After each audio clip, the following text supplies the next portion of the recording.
एक बार की बात है। एक मजदूर साइकिल से अपने गांव की ओर जा रहा था। रास्ता बहुत सुनसान था। तभी उसे सामने से 3 लोग आते हुए दिखाई देते हैं। फिर जैसे ही वह 3 लोग उसके पास पहुंचते हैं, वह उसकी साइकिल को रोक लेते हैं। ओए, इधर चला, चल जल्दी से सारा माल निकाल, नहीं तो इस चाकू को तेरे पेट में घुसा दूंगा। नहीं नहीं भाई साहब, मैं अपने गांव जा रहा हूँ। ये मेरी पूरे साल की मेहनत की कमाई है। कृपा करके मुझे छोड़ दो, मुझे जाने दो भाई साहब, मुझे जाने दो। लेकिन वे तीनों बदमाश उसे पकड़ लेते हैं और उसके पैसे छीनने लगते हैं। लेकिन मोती के विरोध करने पर कालू उसे चाकू मार देता है और मोती वहीं बेहोश हो जाता है। उसी समय पुलिस भी वहां पहुंच जाती है और उन तीनों को पकड़ लेती है। तुम ये सब क्या कर रहे हो? हाँ, ये क्या किया? तुमने क्या किया इसके साथ? हाँ? साहब, इसका तो बहुत खून बह रहा है, हमें पहले इसे हॉस्पिटल ले जाना होगा। फिर वो पुलिस वाले उन सभी को गाड़ी में बिठाकर हॉस्पिटल लेकर जाते हैं। हॉस्पिटल पहुंचते ही डॉक्टर मोती को मरा हुआ घोषित कर देते हैं और उसके पोस्टमार्टम के लिए उसे पोस्टमार्टम रूम में भेज देते हैं। पुलिस उन तीनों बदमाशों को भी अपने साथ वहीं ले जाती है। थानेदार साहब, पोस्टमार्टम वाले डॉक्टर को आने में कुछ वक्त लगेगा, जब तक आप बाहर इंतजार कर सकते हैं। चल भाई, हम बाहर इंतजार करते हैं।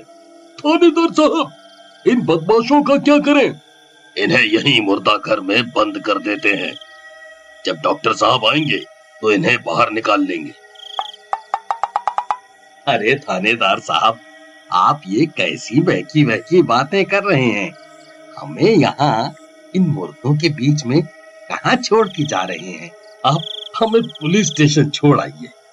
चुपचाप वहाँ एक कोने में जाकर बैठ जाओ, नहीं तो तुम्हें भी इन मुर्दों के साथ लिटा दूंगा, समझे? हमें अपना नौकर समझा हुआ है क्या, तो तुम्हें स्पेशल थाने छोड़कर आए? हाँ? इतना बोलकर दोनों पुलिस वाले वहां से चले जाते हैं और मुर्दा घर का दरवाजा बाहर से बंद कर देते हैं। वहीं स्ट्रेचर पर मोती की लाश एक सफेद कपड़े से ढकी होती है।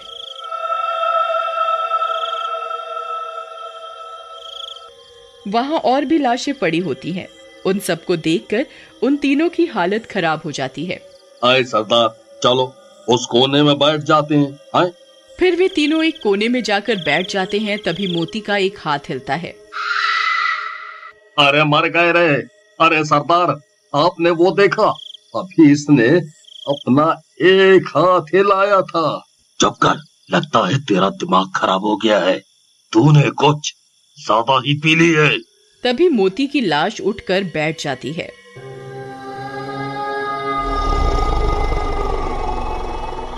अरे मर गए रे! वो देखो सरदार, मैंने आपसे कहा था ना, अभी इसने अपना एक हाथ हिलाया था, अब तो ये कमबख्त उठकर ही बैठ गया है। अरे भगवान, ये तो भूत बन गया, अब क्या होगा? फिर वे तीनों खुद के ऊपर एक चादर ओढ़ लेते हैं।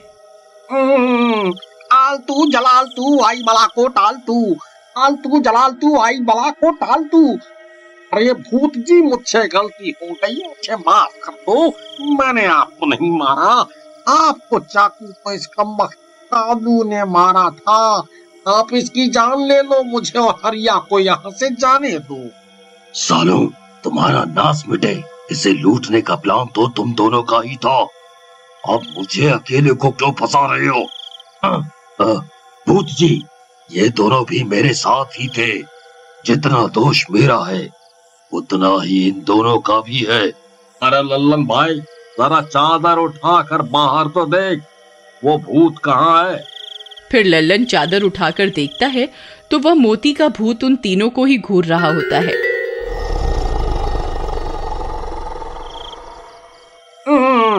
अरे मर गए रे हरिया भाई, ये नाश मिटा तो हमारी तरफ ही आ रहा है। अरे मम्मी बचा लो, आपकी कसम, जिंदगी में कभी लूट पाट नहीं करूंगा। अरे मर गए रे, हाय रे, हाय रे। अरे अरे कौन है, कौन है? अरे अरे बचाओ, ये भूत तो मुझे खींच रहा है। रिया भाई मुझे बचाओ। हरिया भाई मरने दे इसे, भूत को इसी की तलाश है, इसी ने चाकू मारा था। अरे अरे कमक तो मुझे बचाओ, नहीं तो ये मुझे जिंदा ही खा जाएगा। अरे अरे बचाओ, अरे अरे मर गया। अरे कोई मुझे बचाओ, कोई मुझे बचाओ। ये भूत तो मेरी गर्दन अलग करना चाहता है। अरे अरे मर गया। अरे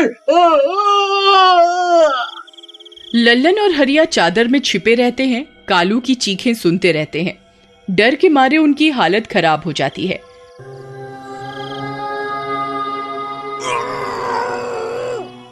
फिर वह भूत कालू की गर्दन को उसके धड़ से अलग कर देता है। एक का काम तो तमाम, अब तुम दोनों का क्या होगा? हे भगवान, हमारी रक्षा करो, मैं अभी मरना नहीं चाहता। तभी एकदम से शांति हो जाती है, सब जगह खामोशी छा जाती है। लल्लन भाई, ये एकदम से शांति कैसे हो गई? जरा बाहर झांक कर तो देख क्या हुआ। फिर जैसे ही लल्लन चादर उठाकर देखता है तो उसके होश उड़ जाते हैं। कालू की गर्दन नीचे फर्श पर पड़ी होती है और मोती का भूत स्ट्रेचर पर बैठकर कालू का हाथ खा रहा होता है।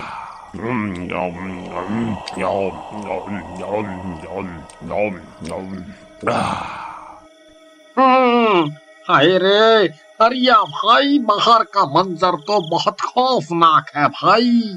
इसने तो उसका सब धड़ से अलग कर दिया भाई।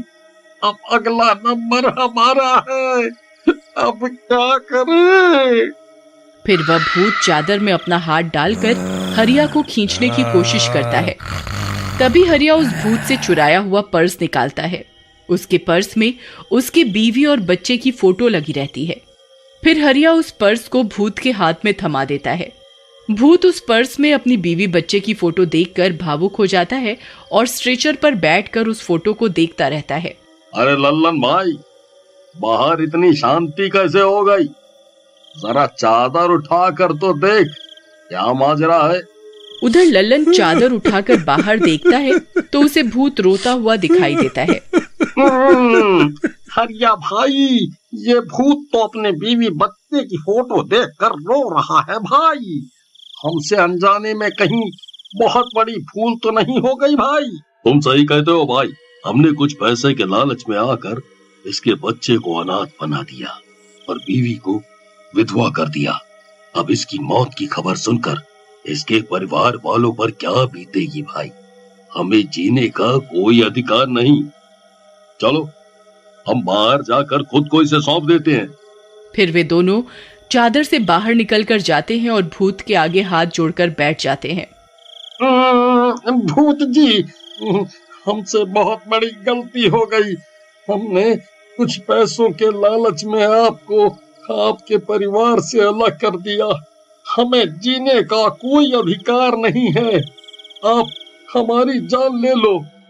फिर वह भूत उनकी तरफ देखता है लेकिन उन्हें कुछ नहीं कहता और वापस मोती की लाश के अंदर चला जाता है। तभी मुर्दा घर का दरवाजा खुलता है और पुलिस वाले डॉक्टर के साथ वहां आ जाते हैं। कालू की गर्दन अभी भी जमीन पर पड़ी होती है। वह सब देखकर चौंक जाते हैं। अरे ये किसने किया? लगता है तुम दोनों ने मिलकर इसे मार डाला ताकि पैसों के 3 हिस्से न करने पड़े। तुम दोनों आपस में ही सारा पैसा बांटना चाहते हो, क्यों? फिर वे दोनों पुलिस वाले से भी अपने किए की माफी मांगते हैं। थानेदार साहब, हमें सारे गुनाह कबूल हैं। हम इसकी सजा भी भुगतने को तैयार हैं। हम दोनों अपनी कमाई हुई सारी संपत्ति इसके बीवी बच्चों को देना चाहते हैं, क्योंकि इसके मरने के बाद इसके बीवी और बच्चों का कोई नहीं है। कृपा करके हमारा ये काम करवा दीजिए। फिर वह पुलिस वाला उन दोनों को पकड़कर अपने साथ ले जाता है और दोनों को 5-5 साल की सजा होती है। 5 साल बाद जेल से रिहा होने के बाद मोती के बच्चों की देखरेख लल्लन और हरिया दोनों मिलकर करते हैं।